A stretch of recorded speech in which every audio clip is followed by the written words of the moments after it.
Video کے نیچے subscribe کے بٹن پہ کلک کریں، بیل کے آئیکن پہ کلک کیجئے تاکہ ہر نئی ویڈیو کی نوٹیفیکیشن آپ کو مل جائے۔ آج ہم بات کریں گے سورۃ واقعہ کے بارے میں۔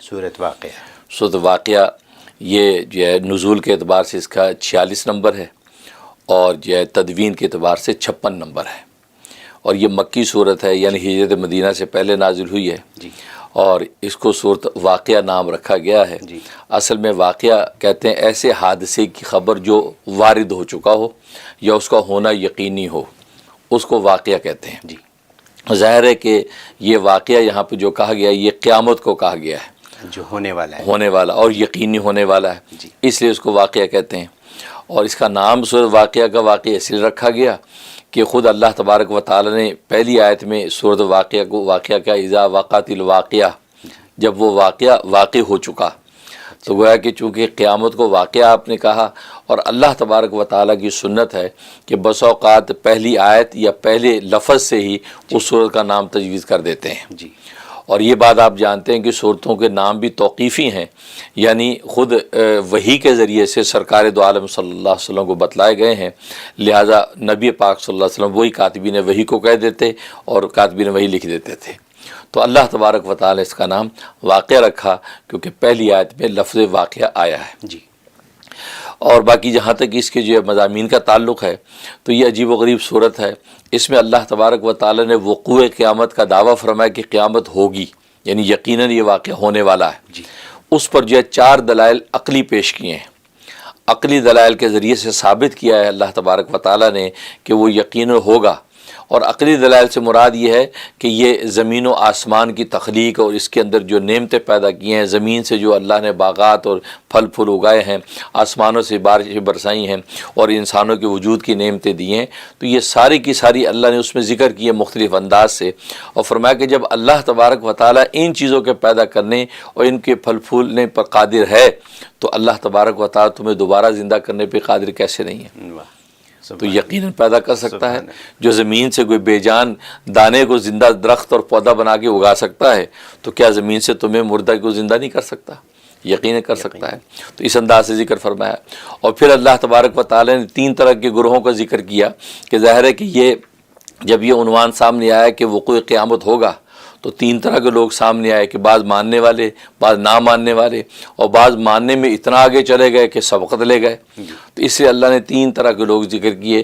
ایک اصحاب المیمنہ، یعنی سیدھے ہاتھ والے، مطلب یہ وہ لوگ ہوں گے جو کل روز قیامت میں ان کے سیدھے ہاتھ میں ان کا اعمال نامہ ہوگا اور یہ عرش الہی کے دائیں طرف کھڑے ہوں گے اور وہاں سے ان کو حکم ملے گا اور جنتوں میں داخل ہو جائیں گے، سیدھے جنت جی۔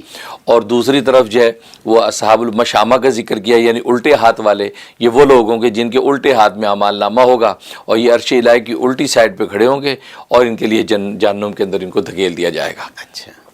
اور تیسرے جو ہے وہ اس میں ذکر فرمایا مقربین، یعنی وہ مقربین جو سبقت لے گئے، یعنی سب سے پہلے نمبر پہ ہیں، یعنی اس سے مراد صحابہ اکرام رضوان اللہ علیہ مجمعین ہیں، پھر ان کے بعد تابعین ہیں، پھر تبع تابعین ہیں، تو درجہ بدرجہ جو ہے یہ وہ لوگ جو سلف میں سے ہیں، یہ وہ سابقین اولین ہیں کہ جو سب سے آگے آگے ہوں گے۔ تو گویا کہ یہ 3 طرح کے لوگوں کو اس میں ذکر فرمایا، اور ظاہر ہے کہ انسان جب ان تفصیلات کو دیکھتا ہے تو کوشش کرتا ہے اصحاب المیمنہ میں شامل ہو جاؤں، یا یہ کم سے کم میں سابقون اولون میں شامل ہو جاؤں۔ تو جس درجے کی وہ محنت کرے گا اور جس درجے کے اخلاص پائے گا اسی درجے میں وہ آگے بڑھ جائے گا۔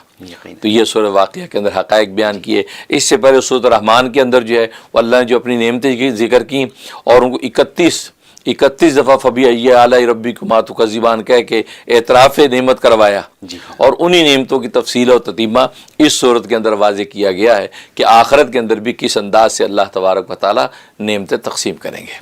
اللہ کی یہاں تو ججمنٹ بالکل صحیح ہوگی، بالکل جو کچھ فیصلہ ہوگا وہ بالکل جائز اور صحیح ہوگا، بالکل۔ تو یہ اس میں ذکر کیا۔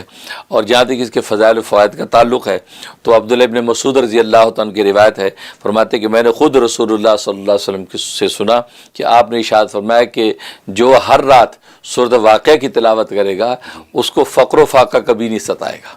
اچھا۔ تو گویا کہ غربت و فقر و فاقہ نہیں آئے گا۔ یہاں تک خود عبداللہ ابن مسعود رضی اللہ تعالیٰ عنہ جب مرض الوفات تھی تو حضرت عثمان غنی رضی اللہ تعالیٰ عنہ آپ کے پاس آئے اور آپ نے کچھ ہدیہ پیش کیا، فرمایا کہ یہ رکھ لو، آپ کی بچیوں کے کام آئے گا، کہ ان کی بیٹیاں تھیں تو آپ وفات پا رہے ہیں تو بیٹیوں کے کام آئے گا. فرمایا کہ نہیں، اگر تم اس نیت سے دینا چاہتے ہو تو مجھے اپنی بیٹیوں کے فقر و فاقہ کا خوف نہیں ہے، کیونکہ میں نے رسول اللہ صلی اللہ علیہ وسلم سے یہ بات سنی ہے، جو ہر رات سورہ واقعہ تلاوت کرے گا وہ کبھی فقر و فاقہ کے شکار نہیں ہوگا. اور میں نے اپنی بچیوں کو سورہ واقعہ یاد کرا دی ہے، وہ روزانہ اس کی تلاوت کرتی ہیں. واہ سبحان اس درجے کا ایمان و یقین ان کا. ایسے ہی ہونا چاہیے. ہاں کہ بس وہ پڑھتی ہیں، اب مجھے اس کا ڈر نہیں ہے، ان کو فقر و فاقہ آئے گا. جی. اور ایک فائدہ اس کا یہ ہے کہ حاملہ عورت وضع حمل کے وقت ظاہر ہے کہ بڑی تکالیف ہوتی ہیں، اور آج کل تو سیزرین کیس ہو جائے تو اور خطرناک بات ہے. اس کے اندر یہ بڑا کمال ہے کہ صورت واقعہ لکھ کے وہ اگر اس مجھے حاملہ کے گلے میں تعویذ بنا کے ڈال دیا جائے تو بڑی آسانی سے ولادت ہو جاتی، اچھا کسی قسم کی کمپلیکیشنز نہیں آتے. جی بہت زبردست یہ صورت اس حوالے سے. اور ظاہر ہے کہ آج لوگوں کو اس کی بڑی ضرورت پیش آتی ہے، تو اس میں اس کی بڑی تاثیر ہے. اور دوسرا ہے کہ اگر جو ہے خشک سالی ہے، بارشیں برس نہیں رہی ہیں اور جناب فصلیں سوکھ رہی ہیں، تو اس صورت میں سورہ واقعہ اگر 7 مرتبہ ایک ہی نشست میں پڑھ کے دعا کی جائے تو اللہ تبارک و تعالیٰ بارش نازل کر دیتے ہیں. یہ بہت مجرب ہے. اور ظاہر ہے ہمارے ملکوں میں خاص طور پہ ایسے احوال پیدا ہو جاتے ہیں کہ بھی بارشیں نہیں ہو رہی، خشک سالی ہو جاتی ہے، تو اس کے لیے بڑی مجرب ہے.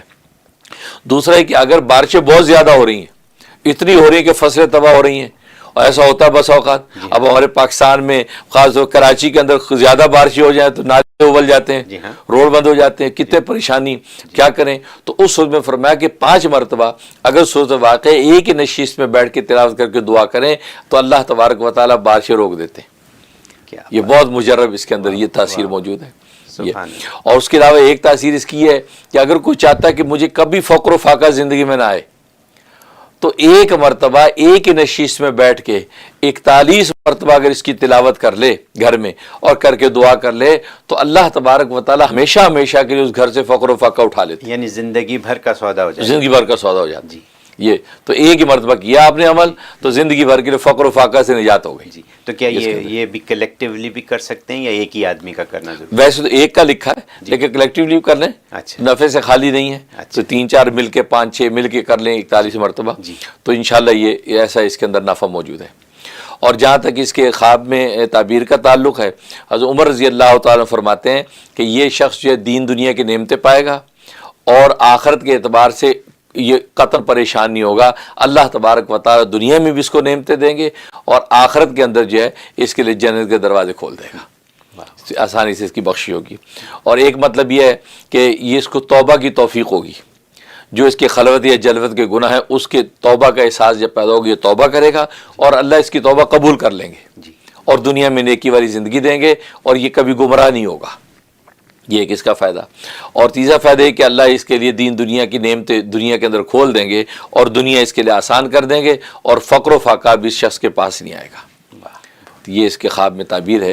تو یہ صورت کے کمالات یہ تو بہت بہت کمال کی صورت ہے الحمدللہ. اور جو آپ نے ابھی فرمایا کہ اگر اس کو 41 دفعہ کوئی شخص اپنی فیملی میں بیٹھ کے پڑھ لے تو تمام زندگی ان کو فاقے کی نوبت کبھی نہیں آئے گی اور وہاں پہ رزق کی کشادگی. بہت خوب. حضرت یہ تو ایسی چیزیں ہیں کہ جو ہم سے لوگ یہی سوال کرتے ہیں کہ آمدنی میں مسئلہ ہو گیا اور کاروبار نہیں چل رہا، نوکری نہیں مل رہی، پیسوں کی پریشانی ہو رہی ہے. اور پیسوں کی پریشانی کس کو نہیں ہے؟ ہر ایک کو ہے. تو یہ برکت ڈالے گی، جو بھی رزق ہے آپ کا اس میں برکت ڈالے گی. بلکہ اس کے بڑا اچھا ہر مہینے کی ترتیب رکھ لیں. ہر مہینے میں جو وہ 41 مرتبہ والا ختم کر لیا کریں گھر میں. گھر کے افراد ہی کر لیں 4-5 بیٹھ کے.